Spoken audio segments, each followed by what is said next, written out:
Olá, tudo bem? Sejam muito bem-vindos a mais um episódio do nosso podcast, videocast do Centro de Computação Científica e Software Livre C3SL, o melhor grupo de pesquisa de computação científica do mundo, vinculado aqui ao Departamento de Informática da Universidade Federal do Paraná. E nós estamos aqui no nosso segundo episódio para falar sobre a história do C3SL. E lógico que a gente está com a memória viva, o professor Marcos Castilho, que vai aqui nos orientar, digamos assim, na história, né? no passo a passo, né? Como nós chegamos ao C3 hoje, né? Já tivemos um episódio anterior, inclusive com o professor Castilho, com o professor Sunier, com o Richard Reis, né? Falando justamente sobre o contexto de criação do C3, né? Sobre o ambiente ali de origem, inclusive, né? Do movimento software livre e como o cenário político, né? De algumas gestões mais progressistas foram importantes para que a gente tivesse, tanto no ambiente, no cenário paranaense, quanto no cenário nacional, né, projetos que lançassem ou abrissem o espaço para que o C3 mostrasse, logicamente, a sua competência, né, a sua expertise dentro do desenvolvimento de soluções complexas para problemas complexos, né? Aqui eu estou parafraseando, inclusive, o próprio professor Castilho,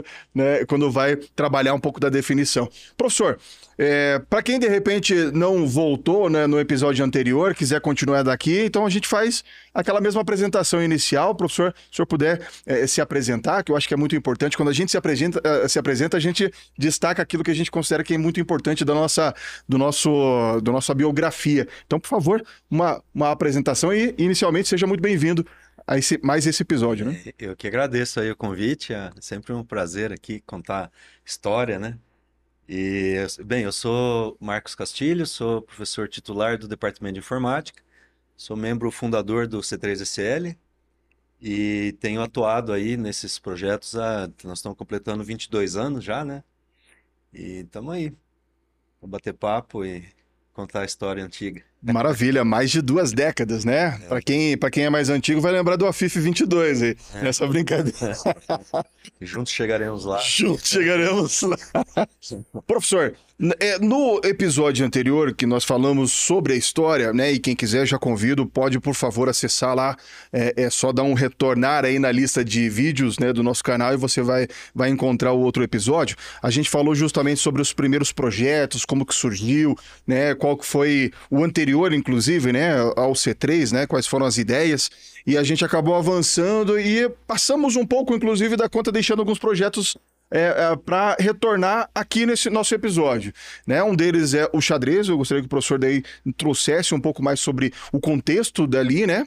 O grupo que foi formado, né? Qual foi, inclusive, o desafio que se iniciou. E daí, depois, na sequência, a gente pode seguir para os projetos que estão ali mais dentro da área administrativa da UFPR, ou pelo menos do espaço da UFPR, que não ficou restrito ali, mas que, lógico, ganhou o resto do Brasil pelo seu pioneirismo. Estou falando justamente sobre aqueles projetos vinculados à biblioteca de teses, né, que foi tão importante, inclusive, para dar essa visibilidade que a Federal tem hoje, né, de demonstrar, digamos assim, de tornar público, né, toda a sua bagagem em pesquisa, né? Então a gente volta lá para o xadrez, né? Como é que surgiu?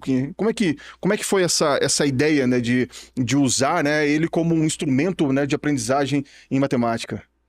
Então, né, no episódio passado a gente falou bastante do Paraná Digital, né, que foi de fato o projeto que alavancou a gente, né, mas na mesma época que a gente estava desenvolvendo o Paraná Digital, apareceram algumas coisas bem interessantes. Uma delas é o xadrez, que nós tínhamos uma parceria com o Centro de Estudos de Xadrez daqui de Curitiba, né, liderado pelo Jaime Sunier Neto, né, que é irmão do Marcos Sunier. Isso. Foi presidente do IEP também, né? Isso, o Jaime, ele é nosso grande mestre internacional de xadrez, né, o segundo brasileiro, depois do Mequinho, né? Uhum. E o objetivo era levar xadrez para as escolas, para os alunos aprenderem xadrez. E aí o Fabiano e o Bona se juntaram junto do Jaime e começaram a projetar um sistema que não era para jogar xadrez, mas era para aprender a jogar xadrez. E escolheram uma tecnologia bem interessante para a época, e o negócio funcionou. Chegava a bombar o negócio, quando saía do ar por alguns minutos já tinha gente reclamando, né? É absurdo o tanto de gente que joga xadrez e usavam, né, a Uhum. plataforma. E uma curiosidade desse projeto é justamente a escolha da tecnologia, que o Fabiano e Bona, com uma equipe muito boa de trabalho, que inclusive eram os irmãos Ribas, né, que tinham até disputado uma maratona de programação da Sociedade Brasileira de Computação, Uhum. foram para a final mundial e ganharam medalha de bronze e tudo, né? Essa era a equipe que a gente tinha. E escolheram o Jaber.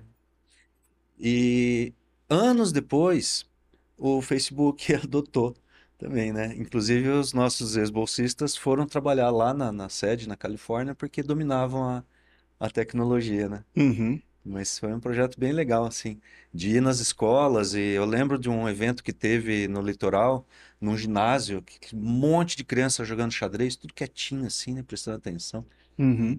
O xadrez é um negócio legal, ele ajuda na compreensão da matemática, né? Uhum. Na responsabilidade do estudante, porque no xadrez, quando você erra, a culpa é sua, né?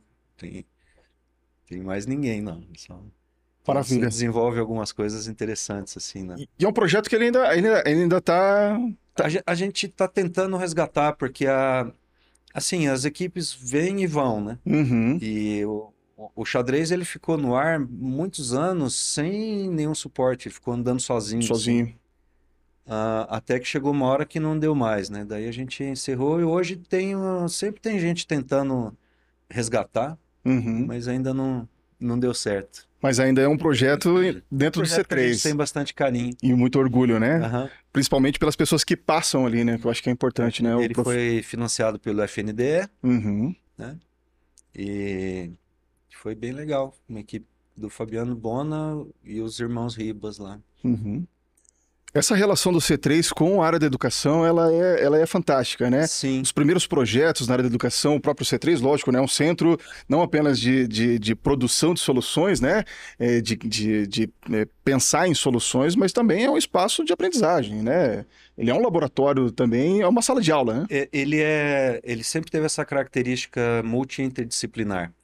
E tudo a ver com esse início mesmo, né? Porque, só para você ter uma ideia, na época, junto com o Paraná Digital, a gente teve também um projeto do FNDE também, que era para produzir conteúdos digitais. Ele foi liderado pelo querido Alexandre Irene, né? E houve uma parceria com o Departamento de Educação, com a Prefeitura de Curitiba, tudo. Porque para produzir objetos, você precisa ter o lado educacional bem presente, né? E eram 4 tipos de mídia diferentes, era um áudio, um vídeo, um simulador e eu não lembro o que que era o quarto. E o C3CL ficou com a parte dos simuladores, então assim, ensinavam fractais, por exemplo, né, trigonometria, e foi bem legal. Ao mesmo tempo, a gente tinha um projeto também financiado pelo governo do estado do Paraná, através do Fundo Paraná Tecnologia, que era ligado à Secretaria da Cultura, o objetivo era digitalizar obras dos museus de Curitiba. Foi um projeto bem legal. Acabou que a gente não conseguiu fechar porque teve mudança no governo, alguma coisa assim. Uhum. E um sistema hospitalar, também financiado pelo Fundo Paraná, que a gente juntou gente da enfermagem, do HC, do Hospital da Polícia Militar, de vários hospitais de Curitiba, e a gente fez a engenharia de requisitos de um sistema hospitalar. Uhum. Então, ficou pronto, mas não foi implementado, né? Também por mudanças de governo. Seu Então, engenheiro de acontece. requisitos é toda aquela estrutura inicial para É, saber sobre as demandas, o que precisa e tudo mais, né? sim, Toda essa base, o planejamento, né? você vai montar um carro, você precisa fazer Teu o projeto do projeto do carro antes carro, de ir né? para o chão de fábrica, né? Sim, mas é o essencial, de fato, É. né? Aham. E isso aí a gente está falando mais ou menos de qual Qual época? E qual época? Só Isso para a gente localizar o aconteceu. pessoal dentro da história O ali. Paraná Digital começou então em 2003. Uhum. Esses projetos vieram o xadrez foi em 2005, com o digital por aí também. A Secretaria da Cultura e de Saúde foram 2005, 2006, tudo nessa época. Então é bem E no começo, então é nos primeiros 5 anos ali nos praticamente primeiros 5 anos a gente tinha 5, 6 projetos grandes, Uhum. assim. E E chegamos. teve também, você falou da Biblioteca de Tese e Dissertações, isso Isso. aconteceu em 2004, Uhum. que foi a primeira universidade do Brasil que digitalizou teses e dissertações e colocou numa base de dados acessível e pública. Anos depois, a CAPES tornou obrigatório para as universidades. Então, nós fomos pioneiros Uhum. nesse projeto também, em parceria com o sistema de bibliotecas da UFPR.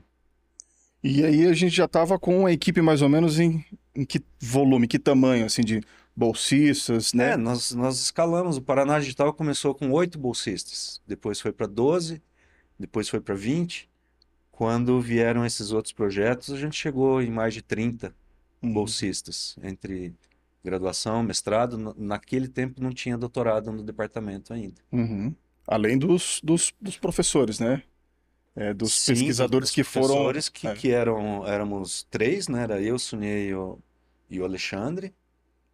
O Bono e o Fabiano, eles eram doutorandos, né? Uhum. Mas aos poucos a gente cresceu e esses caras acabaram entrando por concurso público no departamento de informática.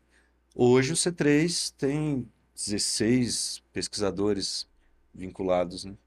E mais umas dezenas de bolsistas, né? Nós estamos perto de 60 hoje, É, né? A meta é chegar em mais de 100. isso aí.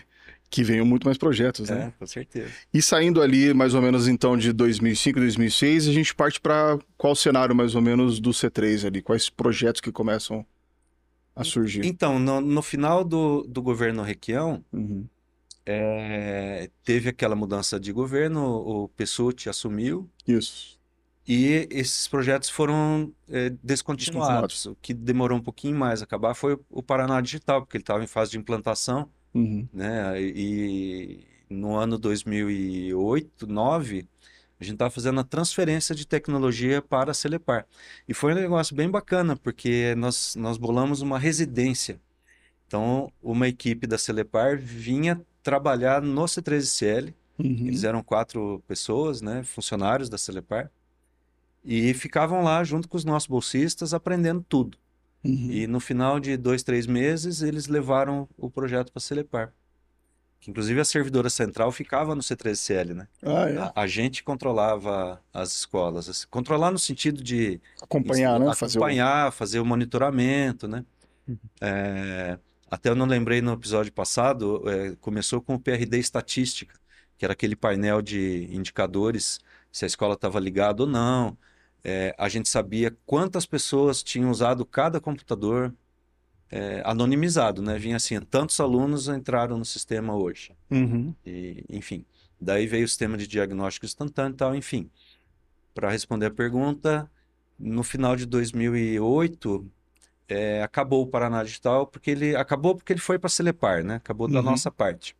Que a Acabou porque universidade. encerrou, né? Não é porque foi É, interrompido, ele foi não, fechado o ciclo, ele foi né? fechado Foi porque cumprido o projeto, né? a meta era transferir para a Celepar. Uhum. Porque a universidade ela não tem interesse de criar dependência do serviço público, né? Uhum. Ao contrário, nós queremos ajudar, a gente quer dar o start, né? E fazer a transferência de tecnologia, porque a gente sempre fala em soberania nacional, né? Todo mundo tem que saber fazer as coisas aqui. Uhum. Então, nessa época, acabaram todos os projetos. E a gente chegou no momento em que fazia, e agora, né? Ficou um vácuo. Ficou um vácuo ali. E os bolsistas ali, tudo. Mas até por causa do PRD Estatística, Uhum. como é que foi? O MEC sabia desse projeto e era legal, né?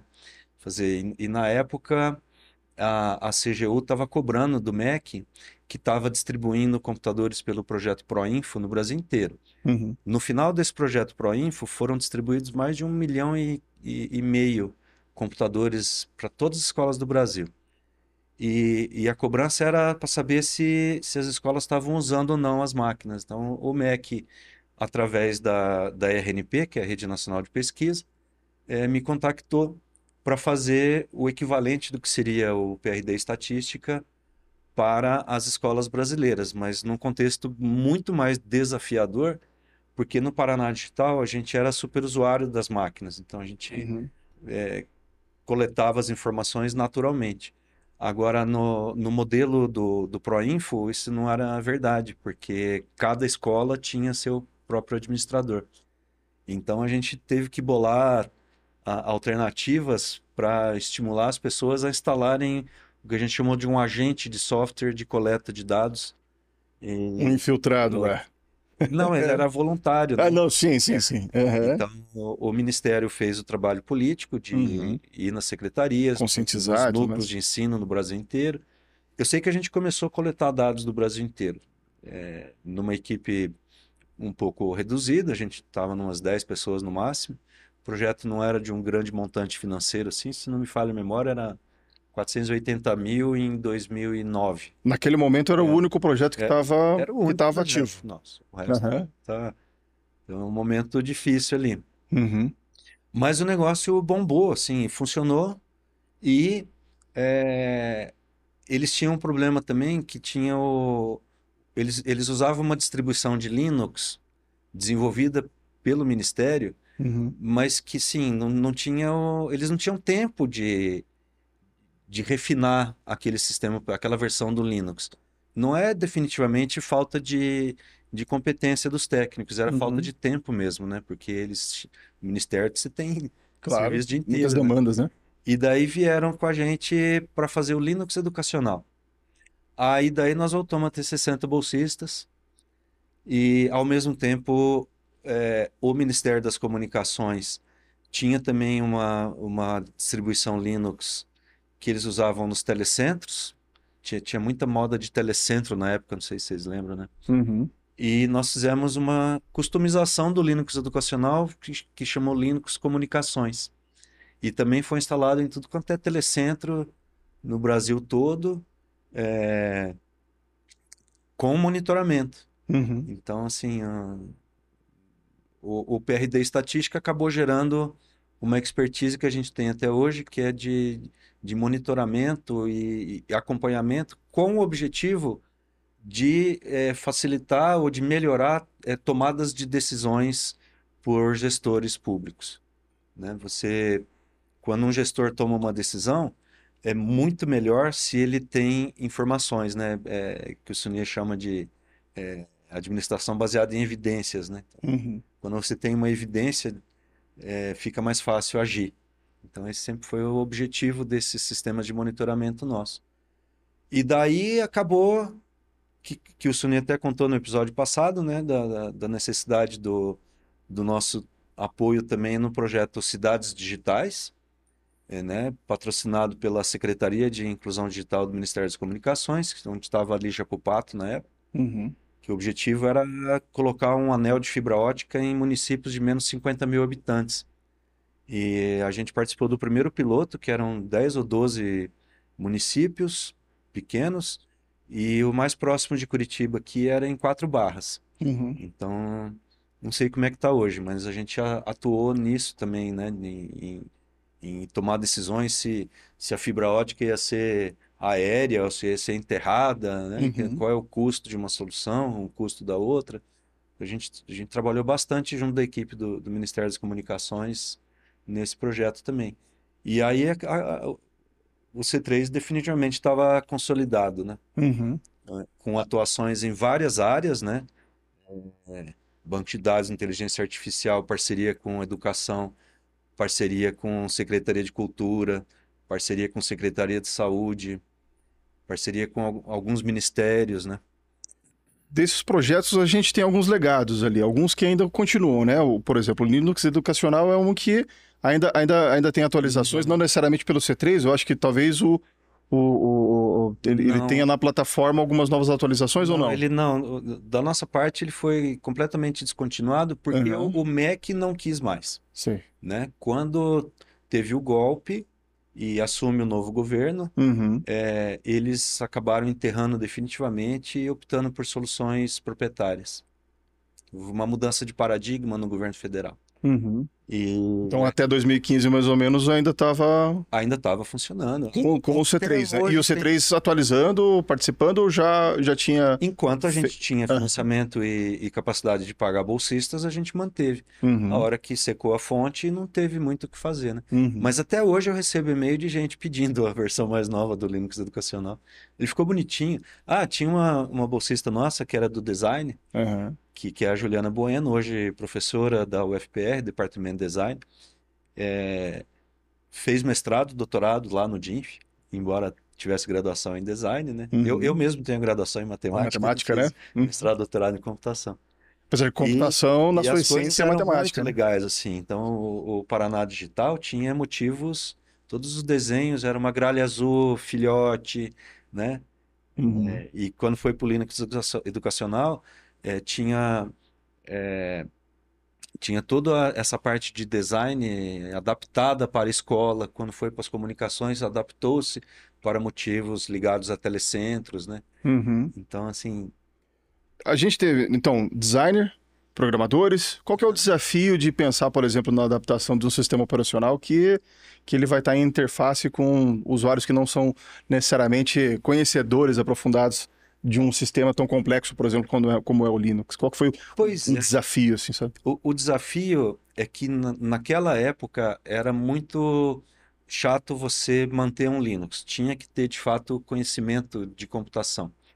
Por exemplo, você colocava um pendrive Uhum. e Não reconhecia ele não automaticamente. Era reconhecia plug and play, assim, automaticamente, como é, por né? exemplo, em Hoje em outros dia sistemas. você baixa uma distribuição Ubuntu, Mint, Debian, qualquer uma, e qualquer usuário hoje, qualquer cidadão, baixou a imagem, põe no pendrive, instala e sai usando, não tem problema. Na época não era assim.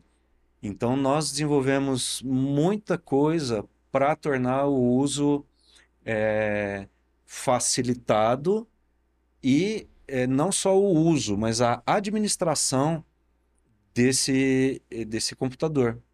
Porque como é que você cria usuário? Como é que você faz backup?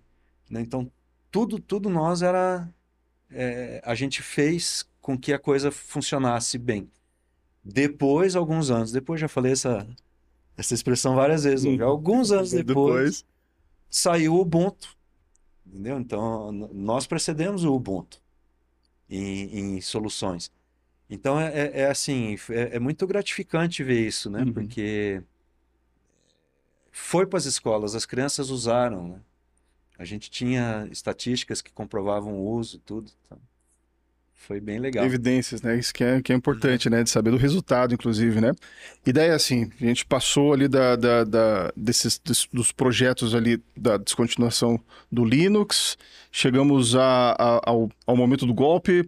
Após isso, que projetos mais foram dando continuidade? O que foi surgindo mais dentro do C3? Então, um pouquinho antes do golpe, até comentei rapidamente na outra vez que nós fomos procurados pela Secretaria Nacional da Juventude, Uhum. que Para fazer aquela rede social. era uma secretaria ligada diretamente na Casa Civil da Presidência, Uhum. para a gente construir uma rede social para a juventude.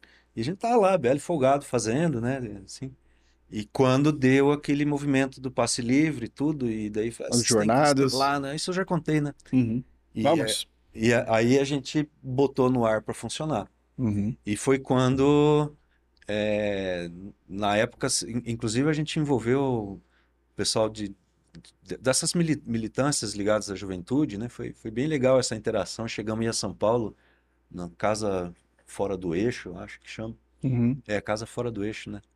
E fizemos seminários, apresentamos o projeto para eles, eles gostaram, né? E aí começamos a desenvolver. Mas na época existiam ferramentas para construir redes sociais, já meio mastigado assim. Uhum. E a gente acabou optando por uma delas que se mostrou ruim. E aí falou, vamos fazer isso aqui do zero. Se as Big Techs sabem fazer rede social, nós também A sabemos gente também fazer. pode. A gente pode inventar o E, nosso Orkut muito e melhor. aí disso derivou. o MacRed, com tecnologia 100% desenvolvida por nós. Que hoje é o Em, maior. em parceria no iniciozinho lá, junto do Departamento de Educação da Federal de Santa Catarina, Uhum, que eles tinham... Porque o MEC, assim, ele tem alguns projetos de formação de professores ou de avaliação de professores. Então, tinha uma parceria boa com Santa Catarina, que fazia parte de material de formação, uhum, com Goiás, eu acho que fazia parte de avaliação, que era o AvaMec. E então a parte do design da interface, quer dizer, o front-end, né, que a gente chama, foi feito pela Federal de Santa Catarina, no Departamento de Educação. E nós fizemos todo o back-end, né? uhum. Aí depois, eu não sei por que motivo, a UFSC saiu do projeto, não lembro mais o motivo, e nós, aquele front-end foi ficando antigo, e aí nós refizemos tudo e assumimos. Hoje 100% do MacRed é feito pela gente. Hoje o maior repositório, né? Maior rede social digital, né, da área da educação no Sim, Brasil. com grandes desafios, que é trazer mais gente para a plataforma, né? Porque E se remodelando, atualizando, a né? concepção dela foi extraordinária, né? Porque o objetivo é você ter uma mistura de barra de pesquisa com rede social, Uhum, onde alguém pode simplesmente procurar um objeto digitando uma palavra-chave, porque se você pode fazer isso no teu navegador com o teu buscador preferido, uhum, mas os materiais que vão vir, eles têm normalmente um vínculo com algum aspecto comercial. E nós queremos desenvolver o mecanismo de busca com aspectos 100% educacionais. uhum, Então, se eu encontrei um material para dar aula de trigonometria que é bom, eu quero compartilhar. Então, primeiro a busca, achei o material, uhum, gostei. Depois vem a rede social, como é que eu compartilho, como é que eu divulgo essa aula, como é que eu sigo um professor que desenvolve ele mesmo seus materiais, né? uhum, E a ideia é tornar o professor protagonista, onde ele vai fazer o seu conteúdo de aula e divulgar e compartilhar, e não simplesmente ele baixar recursos de um portal. Ah, porque também tinha isso, né? O próprio Paraná Digital, ele era um braço do Paraná Digital que a gente não desenvolvia, era a Celepar, uhum, era a- o portal de recursos educacionais, que no MEC tinha também. Ó, o MEC tem até hoje o portal do professor, uhum. que para você subir um conteúdo é muito complicado, passar por avaliação e tal, então às vezes demora 6, 7 meses para alguém dizer, ó, Tá ok. teu recurso tá ok, pode subir para o site aqui, né? E fica um negócio muito estático, e as pessoas não têm estímulo para subir conteúdo. Então, Uhum, por isso que a gente reverteu a subir conteúdos no MacRed é fácil. Ele simplesmente não pode ter apelo comercial, não pode uhum, ter qualquer tipo de coisa problemática, né? uhum. Então, hoje os próprios usuários decidem Eles que ranqueiam e fazem essa os próprios chancela do que usuários entra. decidem se o material é apropriado ou Uhum, não. Não do ponto de vista didático-pedagógico, né, ou educacional, uhum. mas do ponto de vista, ó, não tem nada nesse vídeo Fere os critérios de que fere política os para poder. critérios, Uhum, tal, né? E um pouco antes era uma equipe do próprio MEC que fazia essa avaliação inicial. 1 a 1, manual. E um bom período, mais de 2 anos, era uma única pessoa que Olha fazia. só. É, Então uma pessoa era é. praticamente o porteiro, era E o que era o que filtrava e filtrava definia tudo. aquilo que Mas poderia com, entrar a- na plataforma. com o novo governo, né? Assim, aí houve essa compreensão que os próprios usuários podem decidir, Uhum, né? maravilha. E daí a gente retoma de novo, né, aos projetos educacionais, que aquela oscilando naquela onda, né? Inicia com os projetos voltados na área da educação e de novo mais um É. projeto, né, importantíssimo aí. E teve também, assim, você vê como a gente faz muita prospecção também. Uhum, E como a gente está na universidade, assim, casa tudo, né? uhum, Tudo fecha. Porque saiu também outro projeto com o MEC, que era o atual SINCAC, que é o Simulador de Aluno Custo-Qualidade. E para fazer esse projeto, nós tivemos que descarregar as bases de dados do MEC, do Censo Escolar, do INEP, e, e de repente a gente se olha assim e fala assim, nossa, nós temos todas essas bases de dados aqui, e elas são importantes para o SINCAC, para você calcular o custo Sim. aluno-qualidade. Mas não dá para fazer mais nada com essas bases de dados aqui, né? E aí saiu o LDE, que é o Laboratório de Dados Educacionais. Uhum. Hoje o C3CL eu acho que é o único lugar que tem essas bases, né? E que faz E, acompanhamento e atualizando agora de novo, uhum, né? Atualizando esses sim. dados aí, Ao mesmo remodelando, tempo, a né? gente fez um projeto legal que eu falei na vez passada também, que foi o ligado ao portal da transparência, mas uma maneira de visualizar o portal da transparência diferente, né? Uhum. Onde você não está só interessado em saber o salário do fulano, mas comparar gastos de órgãos públicos de uma universidade com outra, né? Quanto que uma Uhum. universidade gasta com transporte, quanto que uma universidade gasta com restaurante universitário, né? Mas no Então, sentido propositivo, né? Como, propositivo, como né? aprimorar a gestão pública a partir Isso, desses dados, porque né? se eu sou reitor da minha universidade, eu descubro que a UFSC, por exemplo, gasta muito menos do que nós num determinado item, Uhum. eu vou lá saber com limpeza, por exemplo, com segurança. O que vocês estão fazendo aqui de bom, né? Para eu poder Uhum. copiar, né? Me diga uma coisa, e daí, assim, entre esses primeiros projetos lá e a gente vê o desenho mais atual do C3, né? Já, lógico, né? Resultante de toda essa expertise que foi se acumulando ao longo do tempo.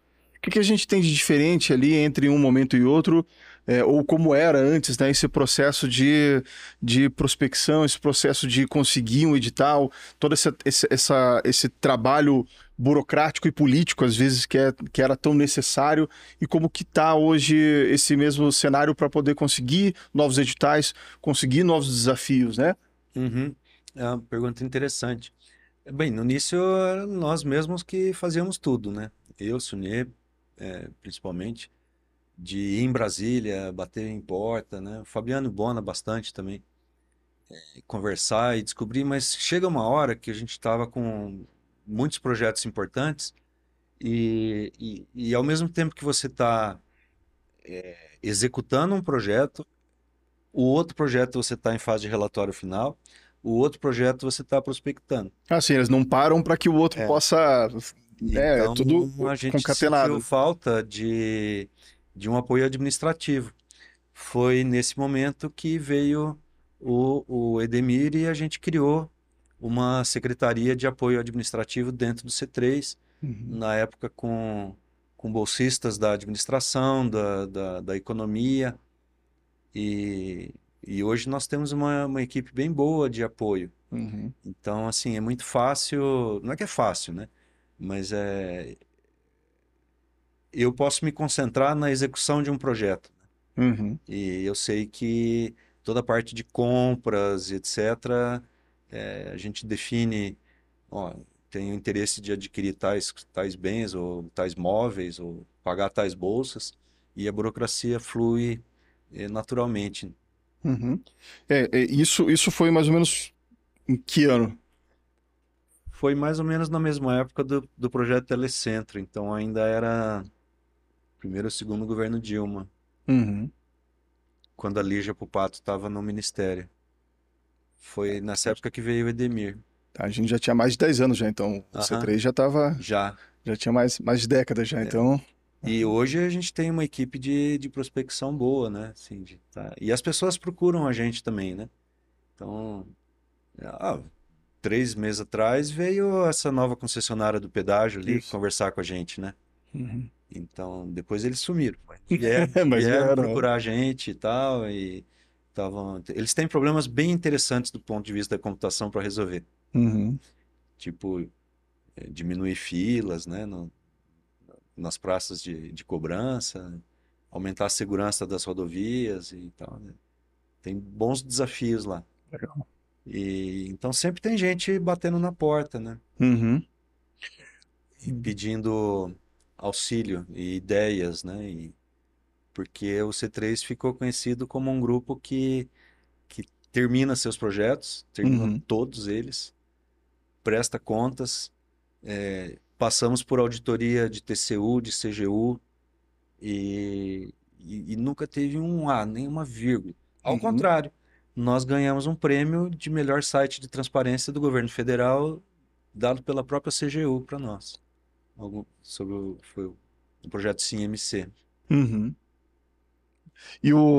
Mas já teve alguns momentos em que, de repente, foi colocado em questionamento, algumas auditorias, o Tribunal de Contas chegou a querer fazer questionamento ou não? Não, nunca. Não. Foi, É dos projetos mesmo, né? todos os projetos Uhum. foram executados, cumpriu-se o plano de trabalho, Uhum. prestou-se contas e sem qualquer tipo de, Um de, 100% de de entrega. ponta. Melhor do que qualquer empresa de É. tecnologia por aí. E com Garantindo. transferência de tecnologia executada, né? Aham. Então, tudo que a gente faz, a gente passa para frente. Uhum.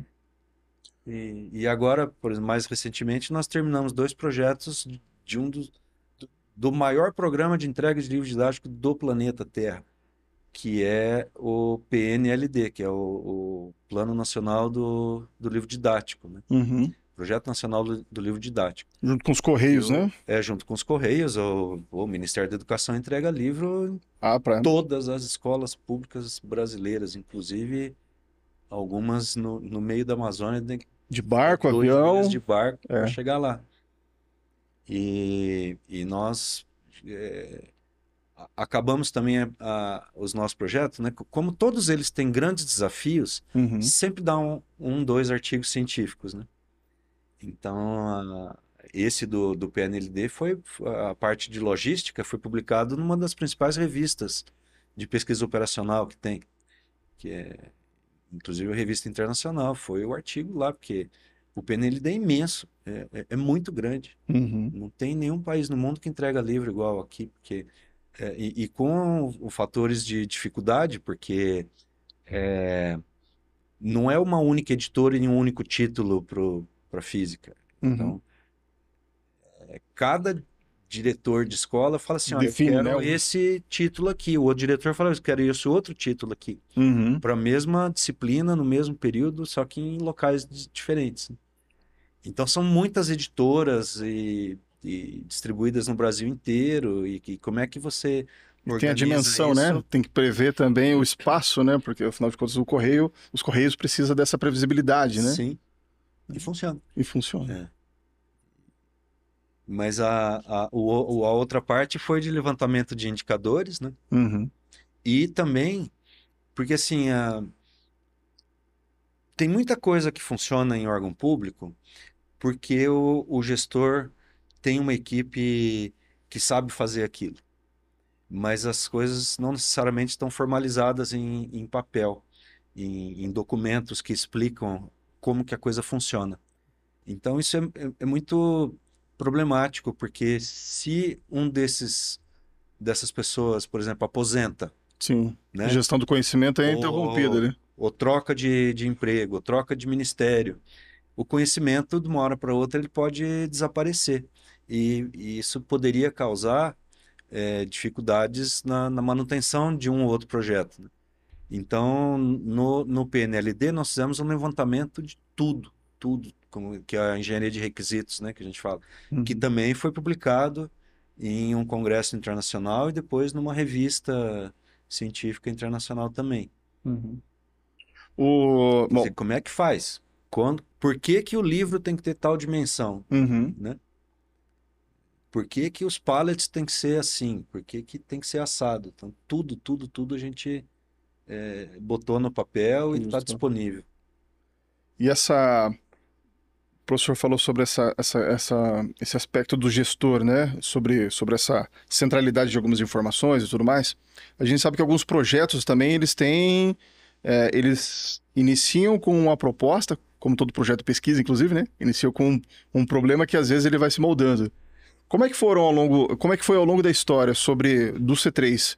Né? Quais foram os principais desafios ali dos projetos e, assim, no sentido de a distância entre a proposta inicial e o produto final? Que a gente sabe que, às vezes, num projeto, quando ele está imerso principalmente num cenário político, na mudança da própria gestão, na forma como às vezes o governo, que é o contratante, né, e o secretário, né, ou o ministro, né, que tá encabeçando, digamos assim, né, por parte do governo a contratação, às vezes no começo, olha, eu quero assim, daqui a pouco, não, eu quero assado. Uhum. Quais foram os principais desafios assim que a gente tem na história do C3, assim, dos projetos que foram desenvolvidos? É, A gente teve algum caso assim que foi o mais, olha, ele estava apontado para um lado e ele chegou para o outro, assim, não por decisão, não por planejamento, mas justamente por algumas então, mudanças de isso contexto, né? acontece muito, assim, porque nós trabalhamos com, por exemplo, existe sempre um plano de trabalho. Uhum, Esse plano de trabalho ele tem que ser cumprido. E então você estabelece algumas metas e no final do período do projeto essas metas têm que estar concluídas, uhum, até para não dar problema com TCU, com CGU, né? E agora o que acontece é que eventualmente alguma coisa pode dar uma flutuada de maior prioridade aqui e menor prioridade lá, de maneira que todas as metas continuem sendo cumpridas, né? uhum, Então, isso acontece com relativa frequência, né? De ter um. Por exemplo, na Secretaria Nacional da Juventude, a gente tinha lá um cronograma que a gente iria entregar o produto final dali um ano. E daqui a pouco eles falam, vocês têm que entregar o mês que vem. Então, assim, dá aquela loucura, vamos todo mundo concentrar aqui para entregar o mês que vem. E entregamos, né? uhum, Mas, em geral, o que acontece é justamente pelo fato da gente ser universidade. Nós não pegamos projeto que seja que o mercado dê conta, assim, né? Tipo, eu quero que você faça um site. Não, fazer site não interessa, a menos que esse site tenha por trás dele é, grandes desafios da computação. uhum, E, e nós sabemos que a gente dá conta de fazer, por quê? Porque nós temos uma equipe experiente e multidisciplinar. Então, grandes problemas, eu preciso de um engenheiro de software, eu preciso de um cara de banco de dados, eu preciso de alguém de IA, eu preciso de alguém de redes, eu preciso de alguém de sistemas distribuídos. E então são poucos grupos que as pessoas dominaram essa arte, né, de botar todo mundo junto para resolver um problema. uhum, Então, como o desafio é muito grande, não tem muita margem de ficar mudando o escopo do projeto. Então, em geral, funciona bem. uhum. Em geral. Não, mas Né? daquilo que é possível, né? É, Uhum, o principal, respondendo a tua pergunta, foi a uhum, questão do participatório, né? Que era a rede sim. social da juventude, que nós tivemos que entregar com quase um ano antes do prazo. Uhum. Mas, bom, mas teve também a situação de, vamos abandonar essa tecnologia porque ela não está dando conta e vamos seguir Agora, para outra. Então, já, essas reviravoltas aí também, elas sim, são constantes, isso né? acontece Inclusive frequentemente. do alto de se desafiar, inclusive, né? Aham. Por que utilizar o mesmo, né? Então, vamos criar uma inovação, vamos, né, inovar nesse cenário, né? Mas o que acontece, né? Na fase de estudo, de análise, antes de começar a desenvolver, a gente junta a equipe toda e a gente conversa acaloradamente, Uhum. onde os debates são puramente técnicos e Bolsistas e científicos, pesquisadores todos bolsistas, juntos. pesquisadores, onde diversas soluções são apresentadas e quebra o pau mesmo, assim. Uhum.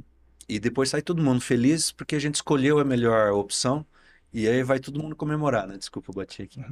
Vai todo mundo comemorar, Uhum. porque nós nos envolvemos numa discussão técnica onde a melhor solução saiu. O que não significa que aquela solução vai durar 10 anos, né? Porque pode ser que surja alguma coisa melhor. Então a gente está sempre antenado. E a gente sempre estimula os nossos bolsistas a eles procurarem novas soluções, a não fiquem satisfeitos com o que vocês têm aqui hoje. Acompanhem os fóruns de discussão internacionais e tal. No menor sinal que tem tecnologia nova, vamos, vamos trocar. Isso às vezes acontece. O nosso próprio sistema de arquivos ali, né? Ele já mudou duas, três vezes nos últimos anos. Porque o mundo do software livre, ele sempre produz coisa nova, né? Uhum. E de melhor qualidade, e a gente vai adaptando. Olhando agora para todo esse contexto, né? Você que estava justamente na criação e continua aqui no C3 e, lógico, tem vários projetos ainda a desenvolver, né? É, qual que é a seu sentimento com relação ao que foi construído aqui, saber que você tem parte nisso, né? Que você imaginava lá no começo que o C3 chegaria nesse corpo que tem hoje, nesses desafios, né, que foram enfrentados? Então, é bem gratificante ver como hoje nós somos um grupo consolidado, Uhum. reconhecido, né? Da gente ser ouvido, procurado para discutir soluções. O C3 cresceu bastante, né? De 3 docentes, ele foi para 14, 15 hoje. E a gente De continua. quase nenhum bolsista para, É. né, Mas chegando assim, logo a 100, né?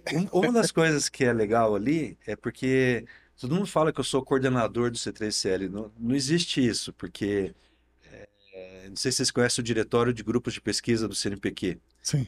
Então você tinha que ir lá e criar o grupo, né? Dizer o que a gente faz para o CNPq e tinha que ter um nome lá. Aí, por acaso, escolheram o meu, assim, mas foi meio aleatório, Por um né? acaso? Ah, mas podia ter sido o Sunê, podia ter sido o Sim, Bono, o sim. Fabiano, Aham. e fui eu lá.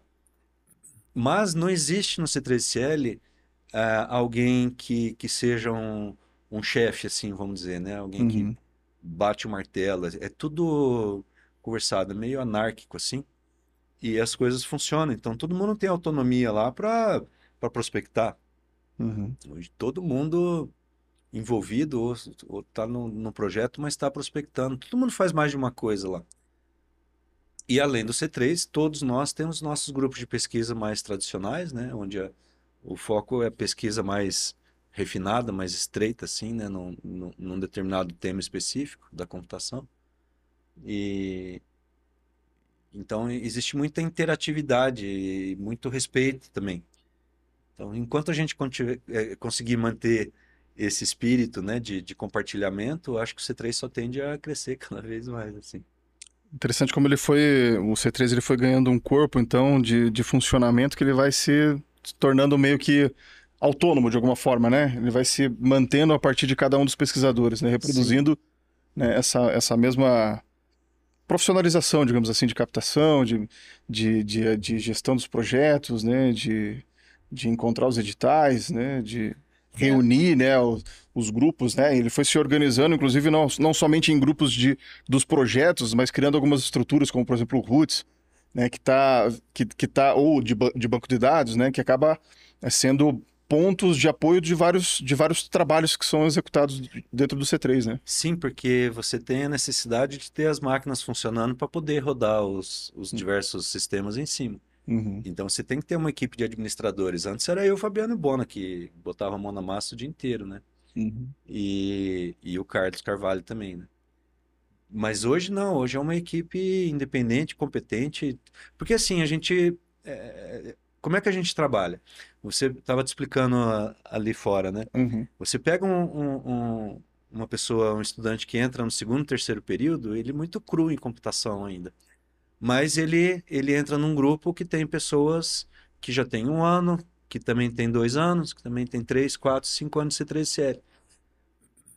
Por isso que meio que não pode parar de entrar projeto, porque esse cara que está lá se formando, ele está treinando toda a cadeia que está por trás dele. E o que acabou de entrar, daqui 4 anos ele vai estar fazendo a mesma coisa. Então, assim, é um ciclo de aprendizado, né? Onde eu estava te contando a história da equipe de banco de dados, que Uhum. eu tinha. Ah, essas coisas que a gente faz em paralelo, é, porque a gente quer fazer, né? Tipo o sistema de atribuição de salas de Das salas, aula, né? que aqui no estado do Paraná se chama de ensalamento, né? Ensalamento, né? Eu descobri que é só no Paraná que tem essa palavra. E, e o banco de dados estava com problema, estava capenga, então a gente juntou um monte de estudantes do segundo, terceiro período. A disciplina que ensina banco de dados é do sexto período.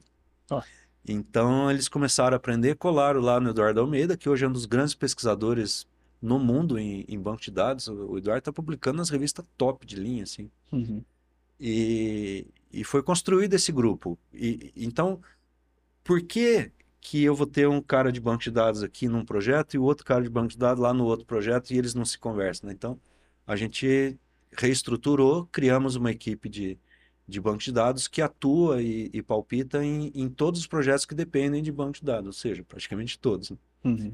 E a equipe de administração também, ó, porque eu preciso de uma máquina virtual para eu subir um serviço.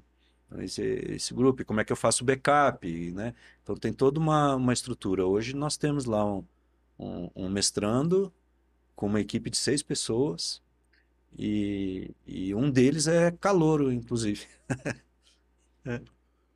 A gente tem ali várias gerações no C3, hoje alguns que já são pesquisadores, já antes eram pós-graduandos, né? Na Aham. época do início. Tem alguns que são pós-graduando agora e bolsistas, mas que entraram na graduação. Então a gente tem algumas Tem. gerações que vão se formando e vão tocando ou ajudando a compor o C3. O que você deixa de recado aí para as novas gerações que vão ocupando agora? Eu sou suspeito para falar, eu sou professor, né? Então, não é pela fama e pelo dinheiro que a gente é professor, né? Tá certo. É. Então, assim, não tem professor que não tenha prazer de ver a evolução de uma pessoa. Quando você pega calouro e depois você vê, tá lá no último ano, tipo um Richard da vida, assim, né? Você vê, o Richard foi calouro, eu não sabia nada, entrou sem saber programar, né? E eu tô falando o nome do Richard, mas representando Representando outros. todos esses, sei lá, 400 pessoas que já passaram pelo C13CL e mais de 3.000 alunos que eu já tive na minha carreira, né? De vez em quando encontro gente na rua, no bar ou no shopping. Todo mundo vem e fala, Em outros países, em grandes empresas, trabalhando, já em encontrei vários gente lugares. em alguns lugares do Brasil também, que vem, ô Castilho, tá. Às vezes eu não lembro o nome, porque 3.000 alunos é muita gente, né? É um lindo legado. É muito legado. É. Enfim, é o que representa, né? Ser professor, Sim. é o que representa o C3, né? Que também é um É. espaço de aprendizagem, né? Então, E o fato também da gente ter aprendido o saber fazer ali, né? uhum, Que não interessa o projeto, não interessa a área, não interessa o ministério, não interessa o contexto, tem um método que nós construímos, e é esse método que faz a coisa funcionar. E os bolsistas percebem isso. Quando eles chegam mais na frente, depois de 2, 3 anos ali, porque no começozinho eles estão aprendendo uma tecnologia para trabalhar uhum. num detalhe de um projeto. Mas a hora que eles estão lá na frente, que eles conseguem enxergar de cima assim, assim, pô, esse troço é legal. Professor, vou tomar a liberdade aqui de usar, né, a deixa que o Abu Janra sempre usava em provocações e o microfone está aberto. O professor gostaria de adicionar mais alguma coisa? Nossa, eu só desejo que isso continue por muitos anos ainda e que a gente consiga cada vez mais formar gente boa, né? Não pode esquecer nunca que nós estamos na universidade. E qual é o objetivo principal da universidade? É transmitir conhecimento. Então, o C3 ele vem numa, numa proposta nossa que é manter gente full time na graduação, para que possa fazer uma graduação bem feita. Então, nós queremos dar bolsa para esses alunos. Nós queremos que eles fiquem o dia inteiro na universidade, que saiam daqui para trabalhar nas melhores empresas do mundo, assim, ou que voltem para as universidades. Muitos egressos nossos são professores universitários, inclusive no exterior, né? Então, acho que é isso, é não perder o foco na nossa missão, que é ensinar. Professor, muitíssimo obrigado por participar de Eu que mais esse agradeço, hein? episódio, de compartilhar com a gente essa história. Enfim. E muito obrigado pelo C3, né? Tá? Eu que agradeço a equipe toda de vocês aí. Maravilha. Então é isso, gente. A gente agradece muito a participação de vocês em mais esse episódio do nosso videocast do Centro de Computação Científica Software Livre. Logo, logo, mais episódios por aí, tá certo? Um abraço, até mais.